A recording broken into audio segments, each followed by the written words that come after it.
Just soak in the moment, brother. Soak it in. 2-0 for the first time since 2009.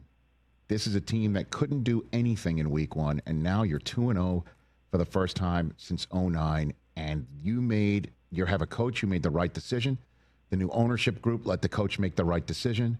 And again, thanks for the call, Matt in Omaha. I understand why Matt in Omaha and other Colts fans wanted Anthony Richardson to get the gig, because they drafted him so highly and they thought so highly of him that they thought this is going to be our guy to run it and throw it and take a two-way quarterback threat and place him in Indianapolis, where there's a statue out in front of the stadium that exists because of the guy that the statue is made of, and he is the ultimate pocket passer.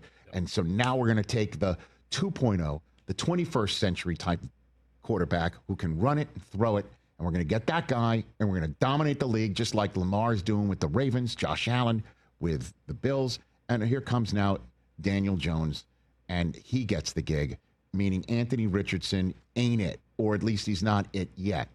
And I'll tell you what, the way this guy, Daniel Jones, has played over the first 2 weeks, you are not seeing Anthony Richardson again.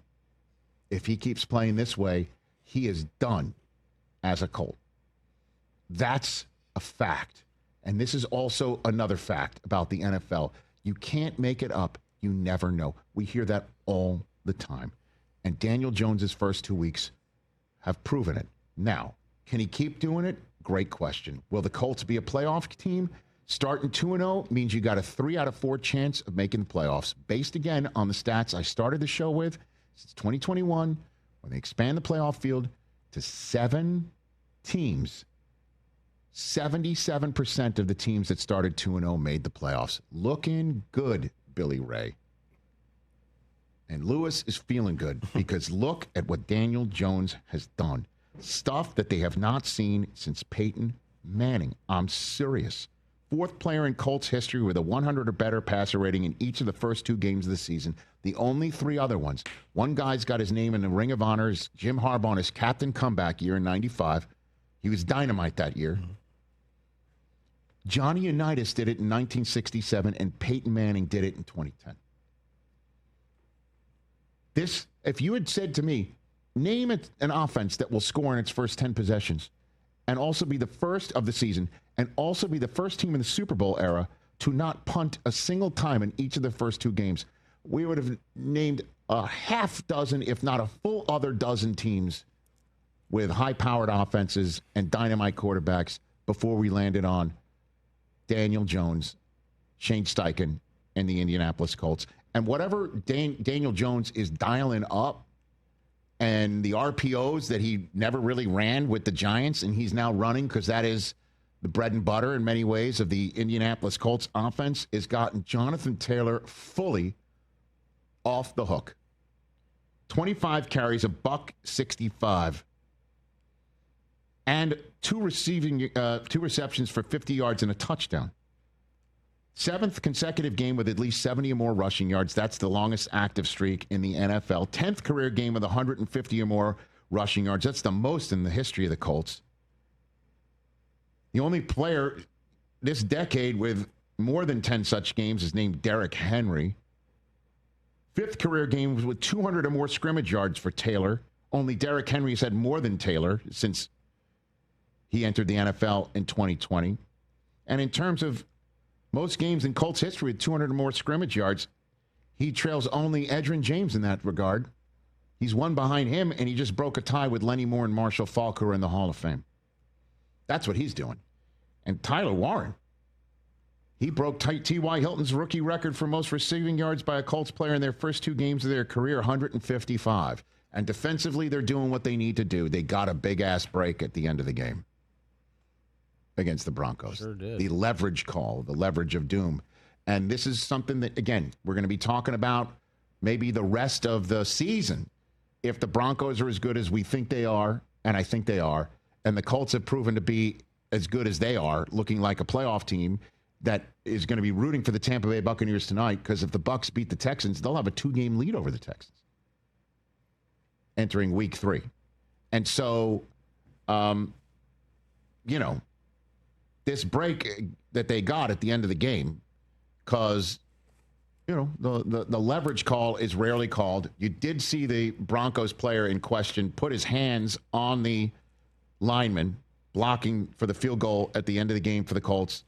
And the 60-yarder, no good. Now after another untimed down, 15 yards closer, it's good. So the Broncos were 2-0 for literally 5 seconds, and the Colts were 1-1 for 5 seconds. And I told you the difference between making the playoffs is 37% difference between 1-1 and 2-0.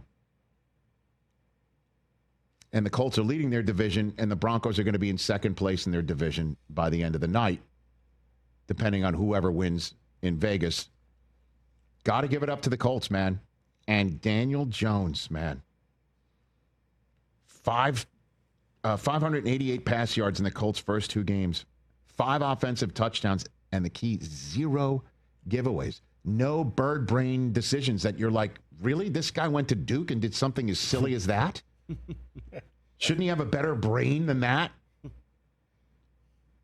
The first Colts player with 5 or more offensive touchdowns and no giveaways in the first 2 weeks since Peyton Manning in 2010.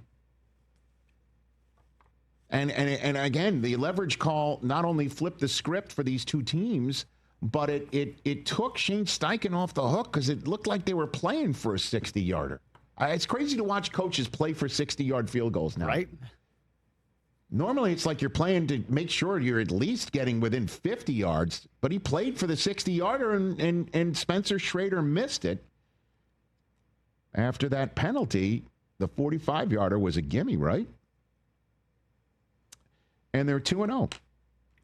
First time since 2009, they made the Super Bowl that year. They started 14-0. If you remember, they took a knee on their undefeated season. Bill Polian took a knee on it, helped the Jets out, who they eventually saw in the AFC Championship game, beat, went on to the Super Bowl, and lost to Sean Payton, who they beat yesterday. It's wild. Can't make it up. Never say never. And if Daniel Jones keeps playing this way, you just heard the caller from Omaha nickname him Danny Dimes. We've got to upgrade. As I mentioned on Overreaction Monday podcast, Danny Dollars, or Danny Diamonds. Danny Diamonds. That one I like. Because that's what pressure makes it, from what I heard once upon a time. Let's pump the brakes until like week 4. Okay? No, I know. I got it. Don't forget, in his Carolina, brief tenure as Carolina quarterback, Sam Darnold was 3-0, and we were talking about MVP for him. Remember that? Sam Darnold. Okay. Indianapolis moving forward at Tennessee, at the Rams, home for Vegas, home for Arizona, at the Chargers, home for Tennessee, at Pittsburgh, Atlanta at home on a Monday night before a bye. 7-3. Pardon me. That game against Atlanta is in Germany. My bad. That's in Berlin. It's going to be a pretty big game, by the way, the way the Colts are playing now. 7-3 at the bye week? Wouldn't that be good enough to win to lead the division by that point in time? I would think so, especially if Houston wins tonight. Jacksonville looks improved. Jacksonville, yeah. Something is up with Trevor Lawrence, man. Hey, you made it all the way to the end. Thanks for that. Check us out every single day streaming live on Disney Plus and the ESPN app 12 to 3 Eastern.